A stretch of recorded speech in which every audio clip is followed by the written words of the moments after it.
Good day, ma'am. I am Mona Magalimotan and I am here to answer those all questions. Not much recognition and appreciation for their work is one of the factors that leading to high turnover. The strategies could be give recognition or recognizing their productivity that little bit more.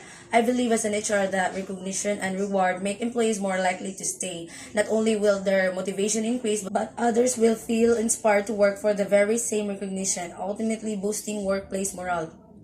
Like using recognition software helps to boost morale and let your employees know that they care by celebrating milestones like birthdays, work anniversaries, and achievements. This creates a positive working environment which will in turn boost morale, improve employee work being, and increase engagement and productivity. To identify and validate total rewards, the management should properly and effectively first is to set targets for your reward strategy that determine what effectiveness is and how you will calculate it. Second, conduct a reward review. Third, changes and enhancements should be tested and implemented. Lastly, measure, review, and adopt. Our dedication to our employees as VP Human Resources is to cultivate them, recognize their contributions, and reward their success. Our workers should be empowered to concentrate on company and personal goals, achieve exceptional results, and behave in accordance with the organization's value through our incentives practices.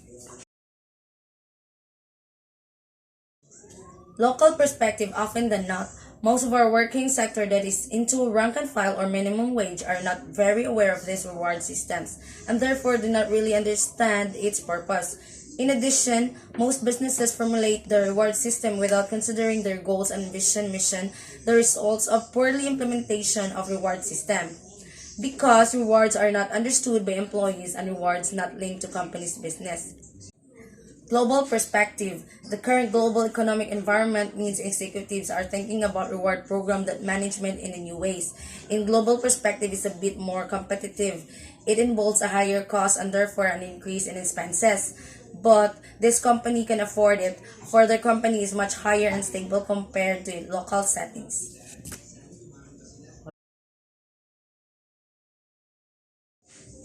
As a VP for Human Resources, what I would recommend is to review your compensation packages for low employee turnover. To recruit and retain skilled employees, you must consider compensation in a holistic manner, considering a variety of compensation options as well as other appealing features you may provide to make the workplace desirable.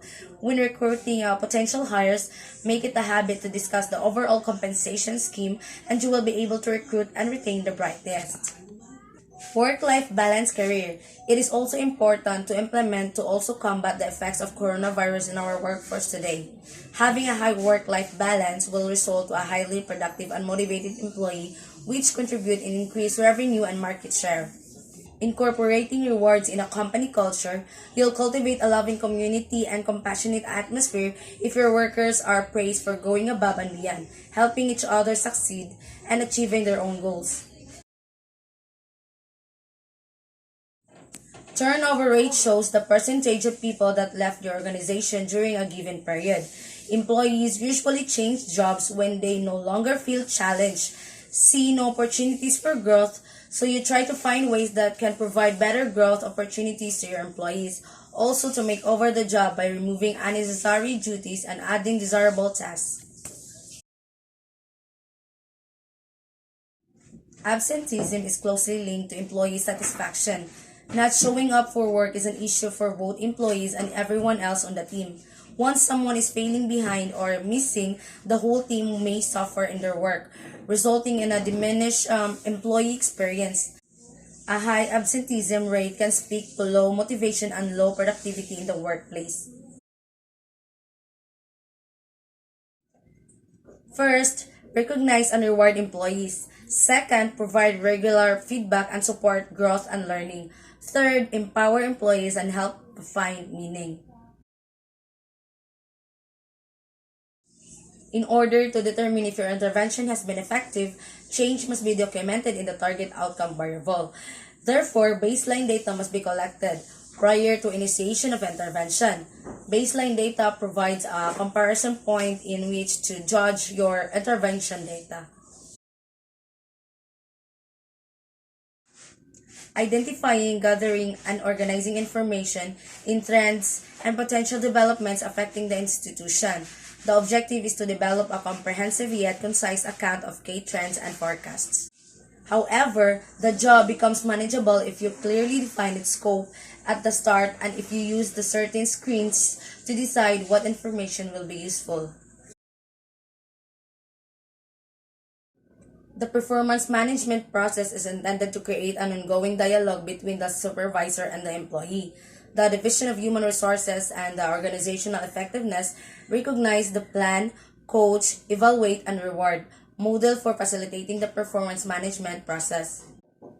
Performance management ensures that all employees are dedicated to organizational operations, and employee engagement creates a culture in which employees feel excited about and satisfied with their work. Setting goals help trigger new behaviors, help guides your focus, and help you sustain that momentum in life. Goals also help align your focus and promote a sense of self-mastery. In the end, you can't manage what you don't measure and you can't improve upon something that you don't properly manage. What this really means is don't put off until tomorrow what you could do today. We tend to value things in the present moment much more than we value things in the future. Setting goals is a process that changes over time. The goals you set in your 20s will most likely be very different from the goals you set in your 40s.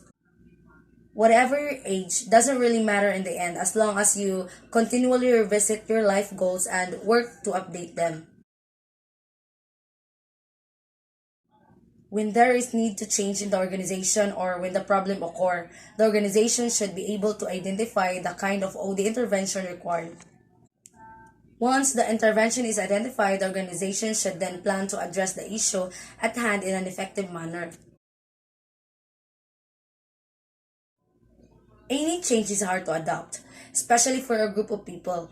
If an organization's culture promotes open and collective decision making, people would know beforehand about the change that's coming. They would know the reasons and understand the importance behind it. Some level of resistance is almost unavoidable. In some creative way, if you can make the people itself responsible and let them drive the change, that would be wonderful. For that, they need to be convinced genuinely that the change will benefit them and the overall organization. The root cause of any resistance to change is uncertainty. To a greater extent, proper training to cope with the changes help in eradicating this concern. That's all. Thank you.